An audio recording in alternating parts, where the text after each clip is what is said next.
Balitanghay!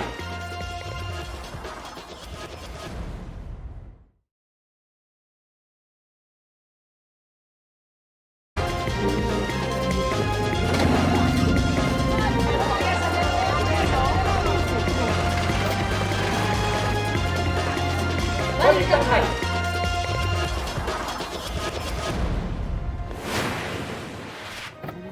Go!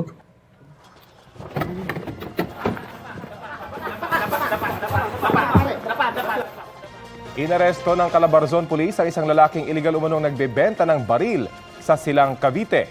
Listado ang hindi lisensyadong baril sa isang kahong nakabalot sa gift wrap at may kasama pang bulaklak.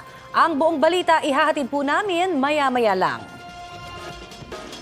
85 na ang nasawi sa pagguho ng lupa sa Maco, Davao de Oro.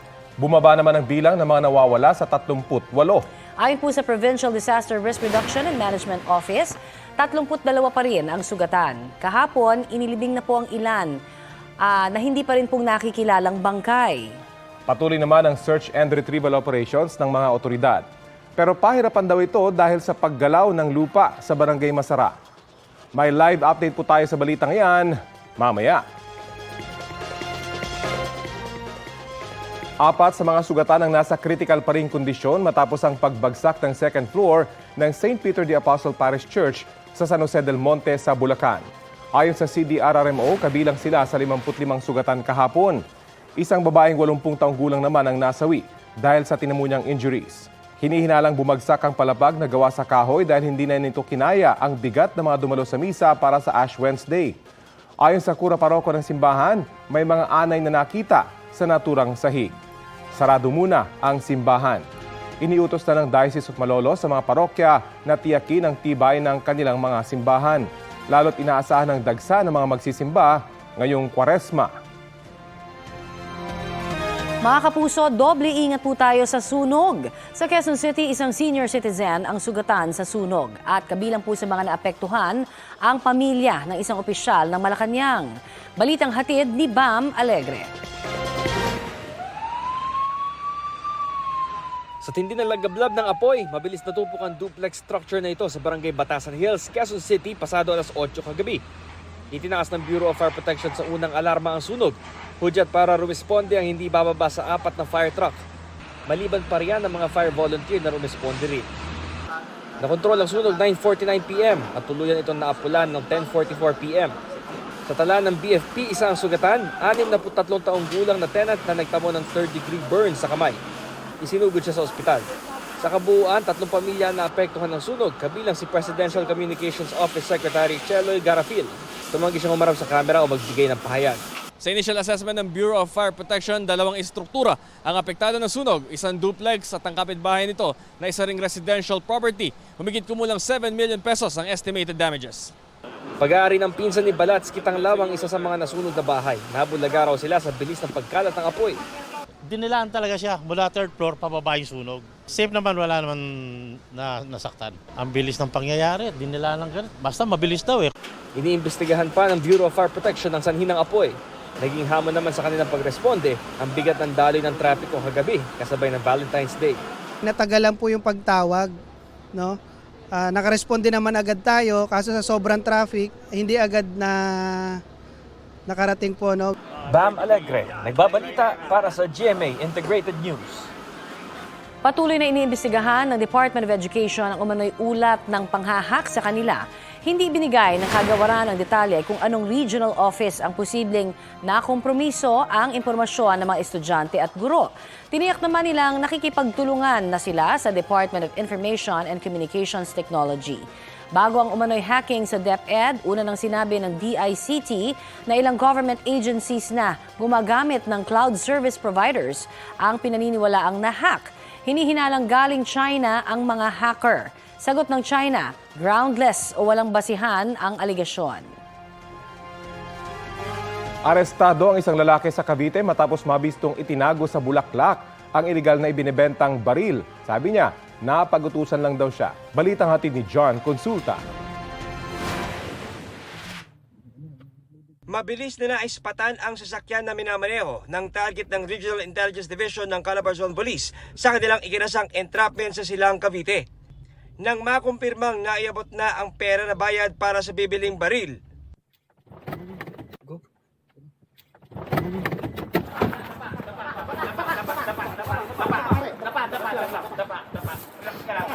arestado ang suspect na kinilalang si Jefferson Macalima. Na-recover sa kanya ang isang caliber 45 na baril na walang lisensya. Nakabalot pa ito sa gift wrap na kahon at may kasamang mga bulaklak. Itong transaction ng firearms is ginagawa through social media, no? So pinaikting nila yung pag-monitor nitong isang suspect. Ang dami niyang dalang bulaklak at napag-alaman nga natin na yung isang bulaklak ay yun ay cover talaga niya para hindi mapansin na siya ay magdi-deliver ng baril. Pag-utusan lang po ako, hindi po totoo po yun. Actually po, meron lang akong, bibili lang po ako ng bulaklak talaga eh. Yung isa ho, doon sa nagpakuha, yung isa po, ipang susupresa ko po yun sa asawa ko. Sa iwalay na operasyon sa San Pablo, Laguna, ginamitan pa ng hagdan ng Calabarzon Police ang bahay ng suspect na si Arvin Lai.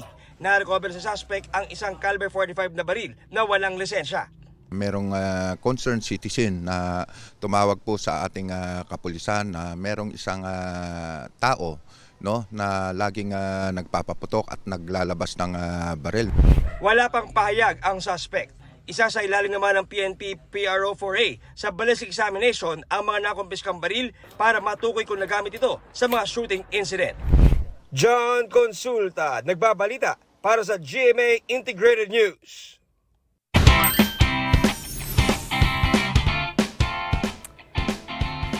Kinilala po ang kabayanihan ng isa nating kababayan sa Croatia.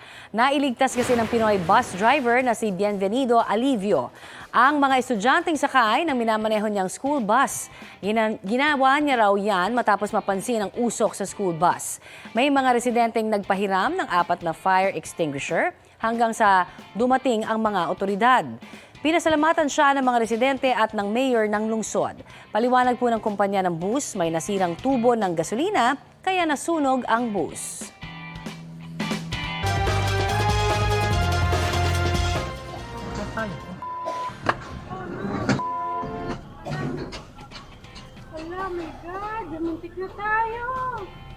Ang malapelikulang aksidenteng yan kuha mula sa dashcam ng isang sasakyan na nakaiwas sa pag-araro ng trailer truck sa ilang sasakyan sa Batasan, San Mateo Road sa Quezon City. Sa CCTV ng Barangay Batasan, makikita ang marahang takbo ng trailer truck. Pero pagdating sa pababang bahagi ng kalsada, biglang bumilis ang takbo ng truck hanggang sa sumampa na ito sa Center Island at tinumbok ang ilang sasakyan. Umikot ang unang sasakyang nabangga ng truck. Tinamaan din ng truck ang likurang bahagi ng isang pangsasakyan. Sinusubukan pa ng GMA Integrated News na makuha ang pahayag ng truck driver. Pero kwento raw niya sa traffic enforcer na unang rumisponde sa aksidente na walan ng preno ang trailer truck. Isang motorcycle rider din daw ang sugatan sa aksidente. Hawak na ng mga otoridad ang truck driver. Ngayong palapit na po ang bakasyon season, nagbabala ang Bureau of Immigration na mag-ingat laban sa e-travel registration scam. Ayon po kay Immigration Commissioner Norman Tansinco, may mga peking website ang naniningil ng hanggang 5,000 piso para lamang sa pagpaparehistro sa e-travel system. Magbibigay raw ang mga ito ng peking QR code sa mga nabiktima. Sabi ng BI, walang bayad ang pagpaparehistro sa e-travel system. Para sa mga nabiktima ho ng scam, pwedeng i-report yan sa official social media accounts ng BI o kaya ay magtungo sa Cybercrime Investigation and Coordinating Center. Kinwestiyon ni Senadora Amy Marcos ang ayuda para sa Kaposang Kita Program o AKAP ng Department of Social Welfare and Development. Isa yan sa mga inusisa sa pagdinig ng Senado tungkol sa People's Initiative. Pangamba ng ilang senador, posibleng ginamit ang 26.7 billion pesos na pondo ng AKAP bilang panuhol umano para makalikom ng pirma sa People's Initiative. Nagtataka pa raw si Senadora Marcos kung bakit wala ang AKAP sa budget deliberations ng DSWD, gayong siya pa ang budget sponsor nito. Tila isiningit na raw yan sa Bicameral Conference Committee report. May natanggap din daw na impormasyon sa Senador Marcos na sa tanggapan ni House Speaker Martin Romualdez dumaraan ang mga programang tulad ng AKAP. Sinusubukan pa ng GMA Integrated News na kunan ng pahayag si Romualdez kaugnay niyan. Depensa naman ni DSWD Secretary Rex Gatchalian, wala pang nagagamit sa pondo ng AKAP dahil ginagawa pa ang guidelines nito. Ilalaan daw ang AKAP sa mga Pilipinong near poor o yung mga minimum wage earner o graduate na sa Pantawid Pamilyang Pilipino program pero posibleng bumalik ulit sa pagiging mahirap.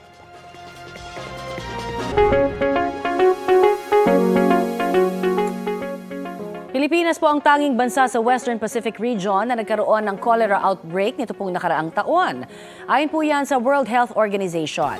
Kabilang ang Pilipinas sa 30 bansa na may naiulat na kaso ng cholera nito pong 2023. Sa kabuuan, mahigit 700,000 na kaso ang naitala sa buong mundo habang mahigit 4,000 ang nasawi. Sa Pilipinas, mahigit 3,000 kaso ang naitala ng Health Department. 19 ang nasawi. Dati nang nagbabala ang ating Department of Health na posibleng dumami ang mga kaso ng cholera at iba pang sakit dahil sa El Nino. Para makaiwas po sa cholera, tiyaking malinis at ligtas ang iinuming tubig. Kung hindi po sigurado, maaari itong pakuluan at hugasan na rin at tiyaking naluto ng mabuti ang mga pagkain. Takpan rin ang pagkain para maiwasang dapuan ng insekto. Gawin po ang proper waste disposal. Panatilihing maayos at malinis ang mga palikuran. At palaging maghugas ng kamay, lalo na bago kumain at matapos gumamit ng palikuran.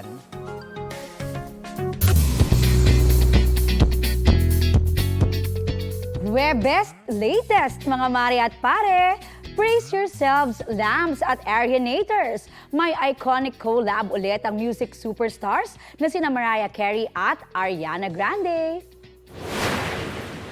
We see you, Queens! After magpatikim ng twinning display picture sa IG, in-announce ni Ariana ang anyay dream collaboration niya with Songbird Supreme. Featured si Mariah sa upcoming remix version ng Yes and na i-release this Friday. Sa isang post, thankful daw si Ari kay Mariah na itinuturing niyang one and only queen of my heart at lifelong inspiration. 2020 ang last collaboration ng dalawa kasama si Jennifer Hudson sa kantang Oh Santa ni Mariah. Latest naman for Little Monsters. Tuloy-tuloy ang animoy teaser ni Lady Gaga for her next album. Sa isang Instagram post, spotted ulit si Mother Monster sa isang studio. With alien emoji caption yan na sa tingin ng fans ay isang clue. Ito na ang mabibilis na balita.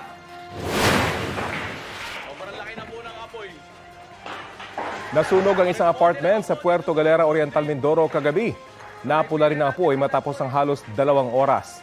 Walang naiulat na nasaktan sa insidente. Patuloy pang inaalam ang sanhi ng apoy at kabuuang halaga ng pinsala. Bumigay ang isang tulay sa Labangan, Zamboanga del Sur. Ayon sa pulisya, hindi kinaya ng tulay ang bigat ng truck na may kargang graba na dumaan doon. Ang truck tumagilid din dahil sa insidente. Nagtamo ng minor injuries ang driver at pahinante ng truck. Hindi sila nagbigay ng pahayag. Sa ngayon, light vehicles muna ang pinapayagang makadaan sa gilid ng tulay. Arestado ang isang lalaki sa Camarines Sur matapos saksakin ang dating karelasyon ng kanyang girlfriend. Sa Cagayan de Oro naman, sugatan sa pamamaril ang isang lalaki dahil umano sa selos. Balitang hatid ni Bam Alegre. Duguan ang hita ng isang lalaking 27 taong gulang matapos siyang barilin malapit sa kanyang bahay sa Cagayan de Oro City. Ayon sa pulisya, kaibigan ng biktima si Patrick Minerva ang nasa likod ng krimen. Nagpapagaling sa ospital ang biktima na hindi nagbigay ng pahayag. Pinaghahanap naman ng pulisya ang suspect na si Jess Anthony Daya na tumakas matapos mamaril. Selos ang tiniting ng anggulo ng pulisya dahil kinakasama ng biktima ang dating nobya ng suspect. Sa Iloilo City, namatay ang isang ginang sa kamay ng kanyang mister bago mag-Valentine's Day. Base sa investigasyon ng pulisya, may pinag-awayan ng biktimang si Emeline Lasa at kanyang asawang si Domingo. Nauwi ito sa komprontasyon at kalaunan, pinagtataga ni Domingo si Emeline sa isang bakanteng lote malapit sa kanilang bahay. Naaresto na ang suspect na umaming selos ang ugat ng kanilang away. Himuuna ko tando-tando, kung ano himuuna. Kung din ikaw ituro, kung din ikaw Kaya ko, sir. Amula ra sir, ko hambal ko lang. Amura gani nga kung sa gantangan, pununan, ginakaris din, sir. Gate naman ng ina ng biktima, hindi magagawa ng kanyang anak na maghanap ng ibang lalaki. Maharap ang suspect sa reklamong parricide. Inaresto naman ang isang lalaking 19 na taong gulang sa Minalabak, Camarines Sur. Ayon sa pulisya, sinaksak ng suspect ang dating kasintahan ng nobya niya noong February 13. Narecover ang kutsilyo ginamit ng suspect. Kwento ng ina ng biktima, hinamon ng away ng suspect ang kanyang anak. Pinagbibintangan daw ng suspect ang biktima na sinusubukan agawin ng kanyang nobya na ex-girlfriend ng biktima. Pinabulaanan nito ng ina ng biktima dahil may bago ng nobya ang anak niya. Nagpapagaling sa ospital ng biktima. Hindi na sila magsasampa ng reklamo laban sa suspect. Hindi nagbigay ng pahayag ang suspect. Bam Alegre, nagbabalita para sa GMA Integrated News. Hinarang sa NAIA ang isang Pilipinang posibleng biktima ng human trafficking. Ayon sa Bureau of Immigration, isang Chinese na kanya umanong mister ang kasama ng Pilipinas sa biyahe niya bilang turista patungong Xiamen, China. Para patunayan ang kanilang relasyon, nagpakita pa ng lehitimong certificate of marriage ang lalaki. Pero dahil sa pagkakaiba ng kanilang mga pahayag, isinyalang sila sa secondary inspection. Doon natukoy na peke ang impormasyon na nasa certificate kahit genuine o totoo ang mismong dokumento. Sabi ng lalaki, isang agency sa China ang nag-ayos ng marriage certificate na binayaran nila ng 40,000 pesos. Ayon sa Bureau of Immigration, posibleng panibagong kaso yon ng mail order bride kung saan ibinabiyahe ang mga babae ng kanilang mga umano'y pinakasalan para matraffic o illegal na madala abroad. Hindi pa rin sumusuko ang lokal na pamahalaan sa paghahanap sa mga nawawala sa gumuhong lupa sa Maco, Davao de Oro. At live mula sa bayan ng Mawab, may ulat on the spot si Argil Relator ng GMA Regional TV1 Mindanao. Argil? Connie, sa ngayon ay wala pang tinutumbok na araw ang lokal na pamahalaan kung kailan ititigil ang paghuhukay. Ang utos si Davao de Oro Governor Dorothy Gonzaga, kailangang makita ang lahat ng mga nawawala at kung maaari, makita rin ang dating kinatitirikan ng mga bahay. Sa pinakahuling tala ng Municipal Disaster Risk Reduction and Management Office ng Bayan ng Maco, umakyat na sa 85 ang na-recover na bangkay sa ground zero ng pagguho sa Barangay Masara sa Maco. Kasama na sa naturang bilang ang na-recover ng mga parte na lang ng katawan. Bumaba na sa 38 ang bilang ng patuloy pang pinaghahanap ng mga rescuer. Kagabi, isinagawa na ang pansamantalang paglilibing sa Maco Public Cemetery sa siyam na bangkay na wala pang pagkakakilanlan. Kasama na sa bilang ang nahukay na rin ng mga parte ng katawan.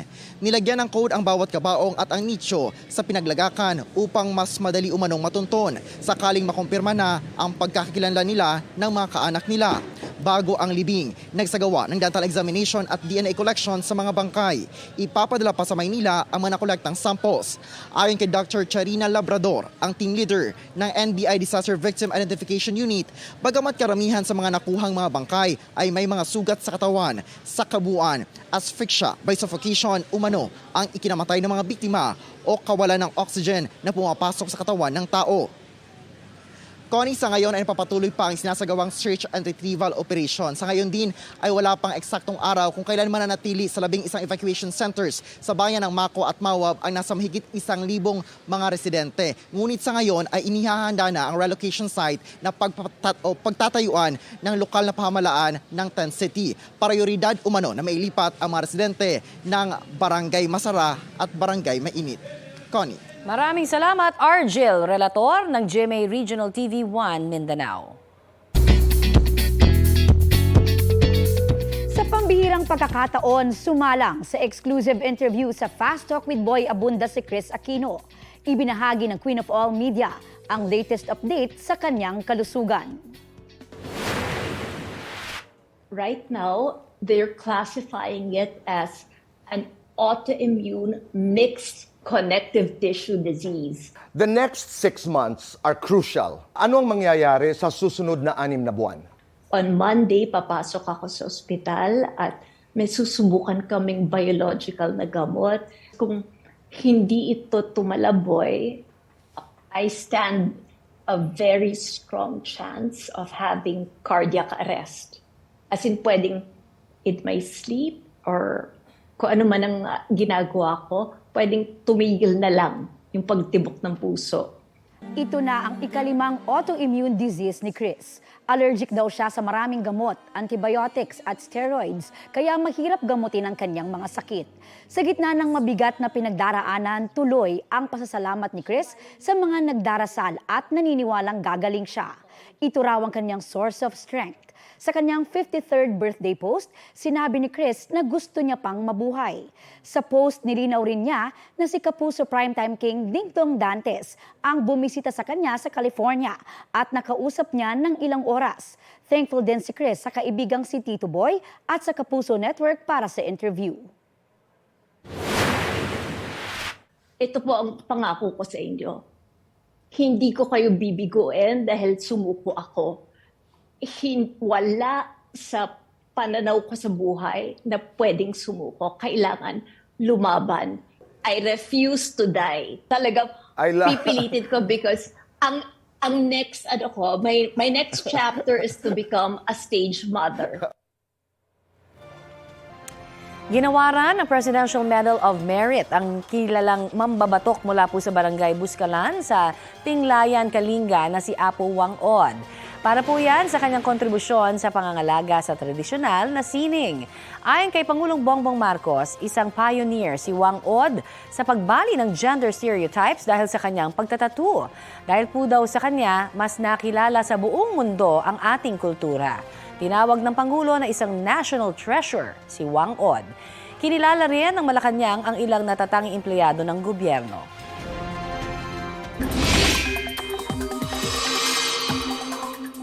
Mga kapuso, magpapaula ng easterlies at hanging amihan sa ilang panig ng bansa ngayon pong araw.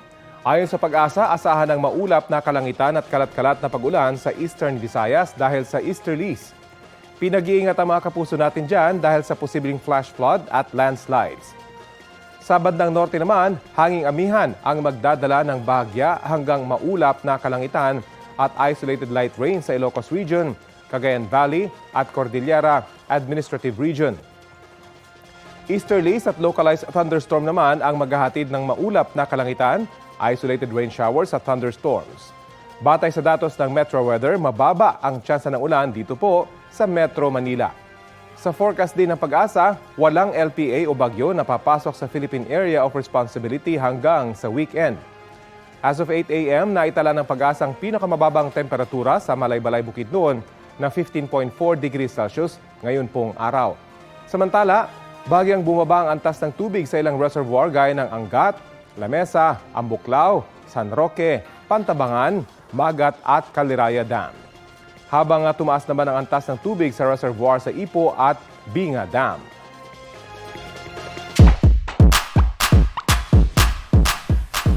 Bumida ang mga imbensyong robot na mga estudyante sa 9th Philippine Robothon National Competition. Isa po sa entries ang imbensyong Scarecrow robot ng high school students mula po sa Quezon City. Hindi lang pantaboy sa mga peste sa palayan, matutulungan din daw nito ang mga magsasaka dahil sa soil humidity sensor na magsasabi kung kailangan ng diligan ang lupa. Ang focus body naman ang ginawaran ng Innovative Open Category People's Choice Award. Kaya raw nitong tulungang mag-focus sa mga gawain sa pamamagitan po ng pagbibigay ng reminders o mga paalala.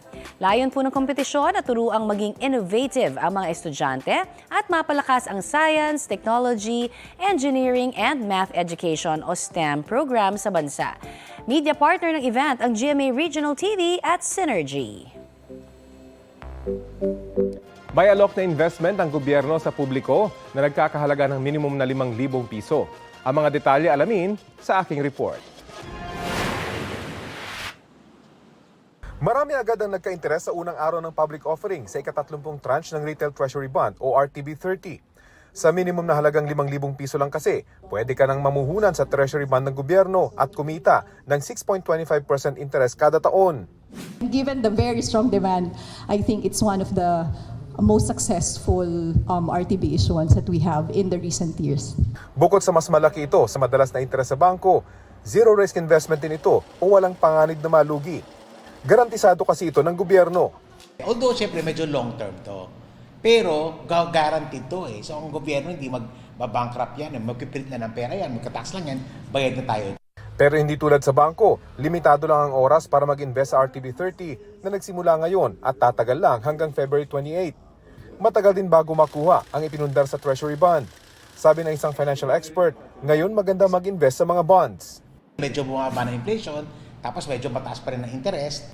Pwede mag-invest online sa pamamagitan ng online ordering facility at sa mga mobile banking app ng ilang bangko. Mainam na raw ito kesa sa mga nag-aalok ng iba pang mas matataas na interes. Minsan narinig mo lang sa influencer, pero hindi verifiable yung source, medyo magdalawang isip ka. Second, pag sobrang taas ng interest. Sa akin anything that goes siguro beyond 10%, 8%, 10, 12, 15, lalo na yung mga 5% a month, yan, halos sa akin nga, kung sabihin talikuran mo na, huwag mo na tingnan.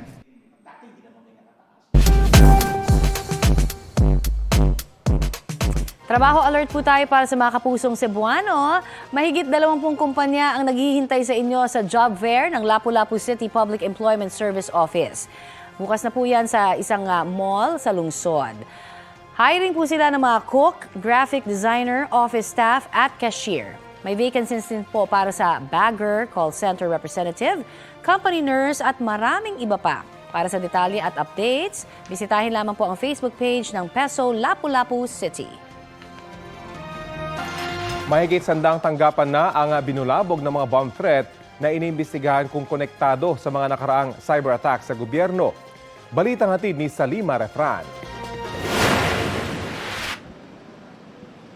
Tinitignan na ng Cybercrime Investigation and Coordinating Center o CICC kung may kinalaman sa mga naunang cyber attack sa Pilipinas ang malawakang pag-i-email ng mga bomb threat sa iba't ibang opisina noong Lunes. Ito ba'y nanggaling sa iisang suspect o marami silang nagpadala nito? Bakit ang mga tao sa particular offices na to sila nakatanggap? Bakit hindi iba?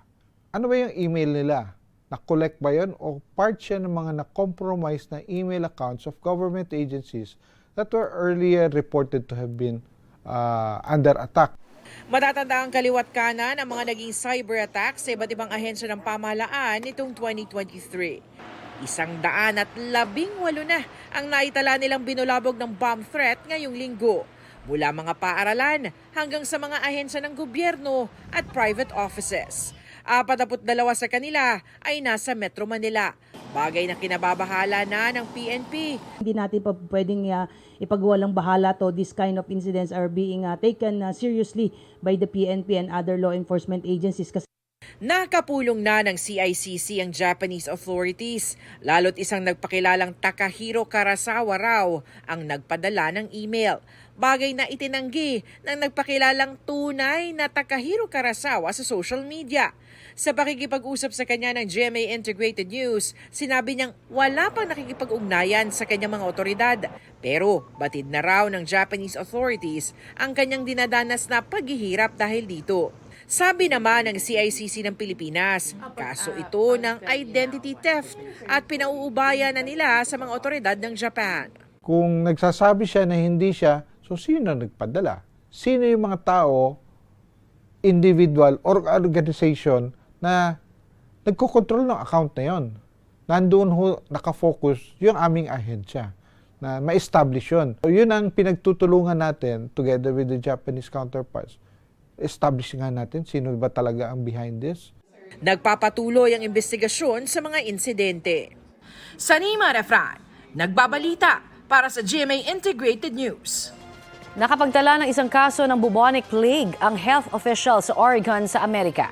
Base po sa mga ulat, posible raw na nakuha ng pasyente ang sakit sa alaga niyang pusa. Bukod sa pasyente, binigyan din ng gamot ang mga nakasalamuha niya at ng kanyang alaga. Wala raw nakikitang banta sa komunidad ang naturang sakit dahil na-detect naman yon agad. Tinatayang 30 milyong tao sa Europa ang namatay po dahil sa bubonic plague noong 14th century na tinawag na Black Death Pandemic.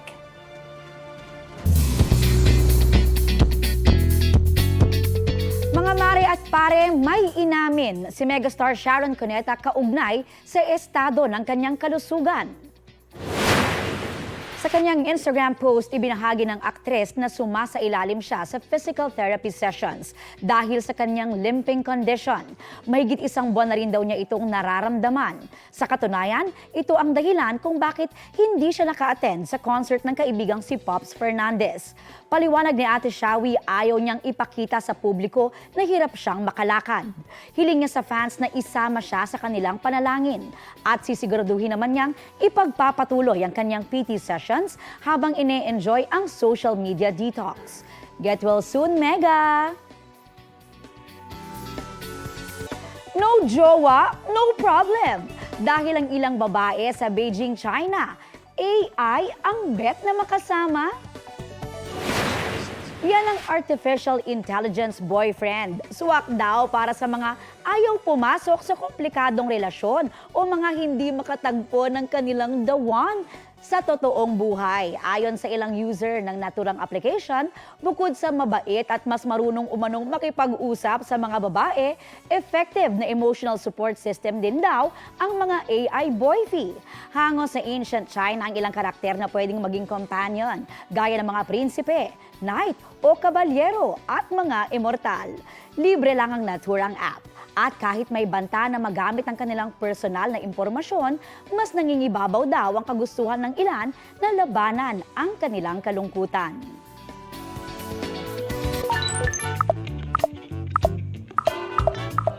Ito naman para po sa mga single since birth at mga iniwan dyan. Sakit naman. Oo daw. Ito daw ang araw ninyo.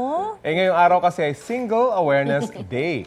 Ang sabi kaya dyan ng mga netizens? Ang sabi po ni Rex Camposano, pangarap niya talagang maging single. Pero gusto Talaga niya lang, rin daw na makilala ang babaeng sisira sa mga pangarap niya para challenging. Ayun.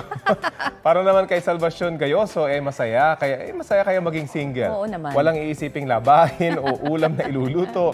Kahit daw hindi ka na muna maglinis. Wala rin magtatanong kung saan ka pupunta at anong oras ang iyong uwi, di ba? Freedom. Ang sabi naman ni Ella Bakir, para po sa mga single dyan, huwag na raw kayong malungkot. Darating din ang taong para sa inyo sa tamang oras at panahon. Diba? O Aubrey, anong say mo dyan? May AI boyfriend na daw Pwede na, diba? Pwede na lang muna, diba? Pwede Kung naman sa China daw may AI boyfie, di ba? Sa Japan naman, pwede ka magrenta ng boyfriend. Pwede nga tagayakap.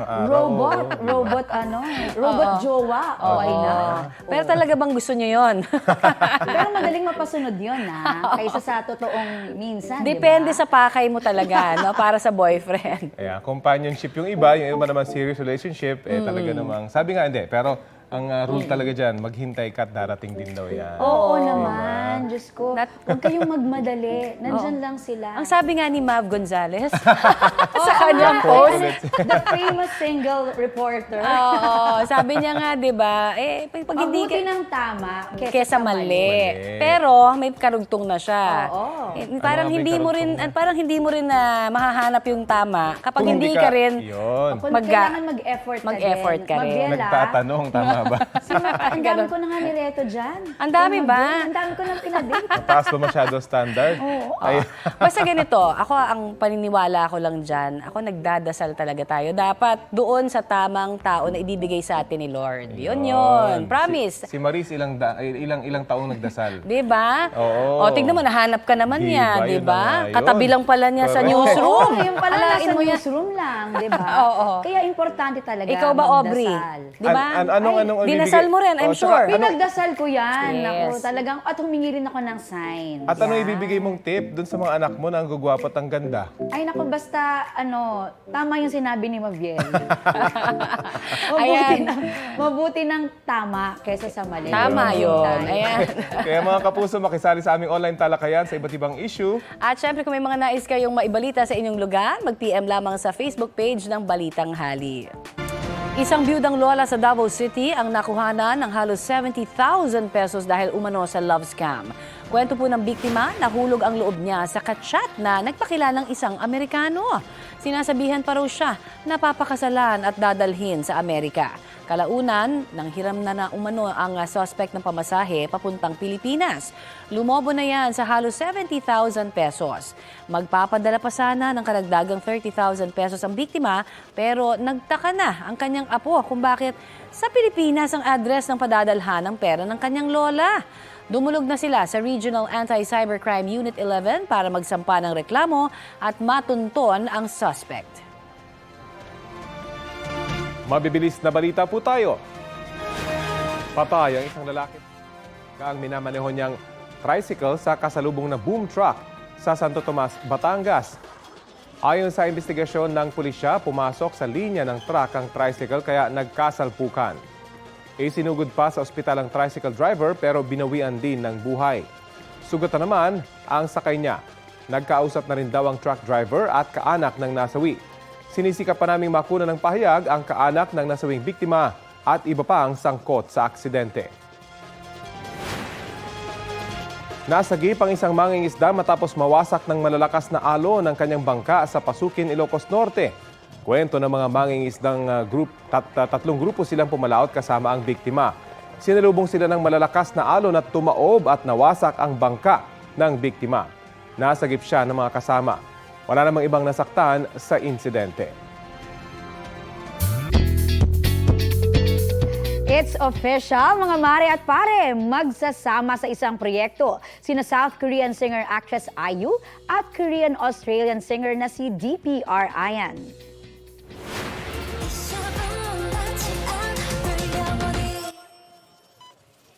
Yan ang upcoming collab song nila na Shopper na parte ng The Winning album ni IU.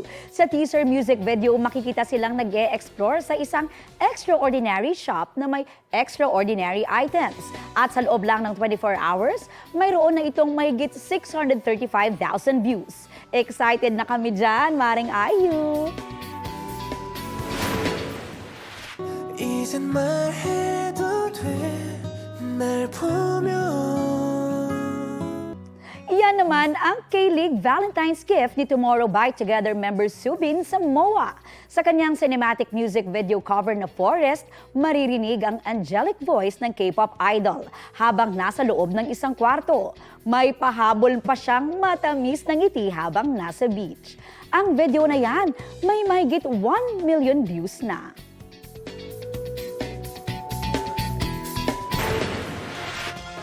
Biglang tumilapon ang isang rider habang binabagtas ang N. Bacalso Avenue sa Talisay, Cebu. Sa kuha ng CCTV, nakahinto pa lang niya dahil nag-yellow o warning na ang stoplight. Pero ang puting SUV sa kanyang likuran nagtangka pang umabante. Nasalpok tuloy nito ang motor kaya tumilapon ang lalaki na nasa ligtas ng kalagayan. Ayon sa otoridad, nagkaayos na ang magkabilang panig. Hindi na rin daw magsasampa ng reklamo ang driver ng motorsiklo sa nakabangga sa kanya. Pero tinikitan pa rin ng SUV dahil sa kanyang naging paglabag. Kapapasok lamang po na balita, kinumpirma ng Philippine Coast Guard na nakompromiso ang kanilang official X o dati pong Twitter account. No? Kung bibisitahin po ang page, kapansin-pansin na wala na ang display picture ng PCG.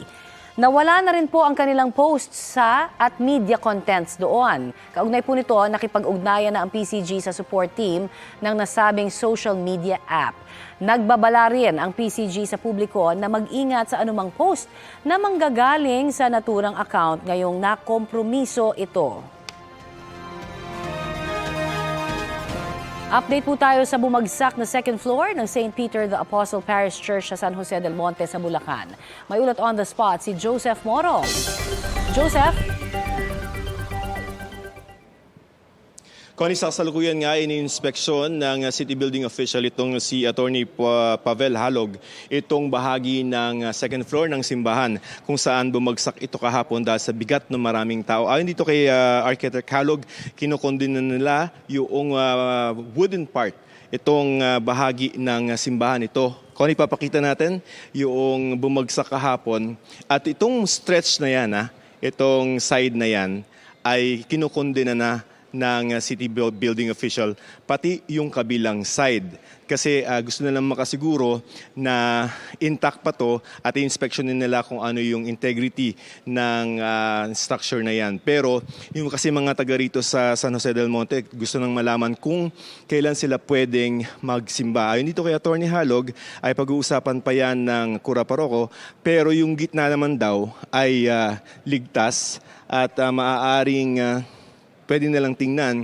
kung hanggang Sunday ay makapag-desisyon sila kung pwede nang magmisa sa linggo. Sa kaugnay na balita ay inspeksyonin din itong city building official ang tinatayang 47 na mga simbahan sa buong San Jose del Monte, Bulacan. Kasama na dyan yung mga pribadong mga kapilya at gusto nilang masiguro na wala nang at hindi na mauulit ang nangyaring insidente kahapon, Ash Wednesday, kung saan so far ang statistics natin ay isa ang namatay, yung 80 anyos na choir member, at saka 55 ang sugatan. So kondinado na yung dalawang bahagi or mezzanine nitong simbahan. Pero hindi naman yung buong simbahan, yun lang mezzanine ng simbahang ito dahil nga sa nangyaring aksidente kahapon. Connie?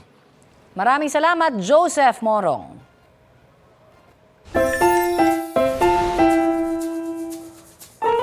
Sabi nga, tried and tested na kasabihan, the family that prays together stays together. Tama yan. Diba? Patunay raw dyan ang isang fur mom mula sa Tarlac at ang kanyang alagang aso. Narito ang kanilang hashtag Feeling Blessed Moment. Ayan o, attitude out, gratitude in para sa 4-year-old Shih Tzu na si Gumi. Tuwing haharap daw kasi sa hapagkainan, ayan automatic na yuyuko ang aso sa braso ng amo niya, sabay tatahimik para syempre magdasal. Ang cute. Patient sa pagdarasal si Gumi ha, kaya deserve niya ang pagkain na yummy. Kwento ng fur mom niyang si Catherine, 1 taon ng fur baby niya nang matutunan ng ganitong habit. Pero ang kanyang graceful act, hindi lang daw pambahay. Kahit sa restaurant kasi, spotted si Gumi sa kanyang prayer routine bago kumain. Ang video na yan ay halos 600,000 views na sa TikTok. Ang masasabi namin, deserve maging trending! Ayan, sabi ko sa inyo, walang imposible pag nagdadasal ka. Kahit aso pwedeng magdasal. Ay Ano naman. kayang pinagdarasal ni Gumi? No? Sana po, masarap ang pagkain ko. So ang sabi niya, hindi niya trinain, parang nakasanayan na lang. So saan niya kaya ginaya yun? Ay, So syempre, siyempre yung sa family mga- nagpipray siguro, nakikita niya. Ang ganda, 'di ba, ng gesture. galing na At alam mo, example. nakakatuwa 'to para sa mga bata, 'di ba, na Correct. gustong mag-alaga. Na parang minsan kasi 'di ba nahihirapan tayo. Mismo yung mga anak nating bata, buti nga si Gumi nagpi-pray, 'di ba? Pati Pwedeng animals gawing- naging example sa prayer, ano? oo. Lahat naman ng likha ng Diyos, Ang 'di ba? galing. Oo. Ang So cute ni talagang Gumi. trend. O, tamo, nawalan na ng ngipin si Gumi, ha? Lagi sigurong masarap ang pagkain niya kasi lagi siyang behave. Oo. Ayan, Cute. pampag-good vibes natin yan ngayon pong Huwebes. Kapuso, alamin ang maiinit na balita. Bisitahin at mag-subscribe sa GMA Integrated News sa YouTube. Sa mga kapuso abroad, samahan nyo kami sa GMA Pinoy TV at sa www.gmanews.tv.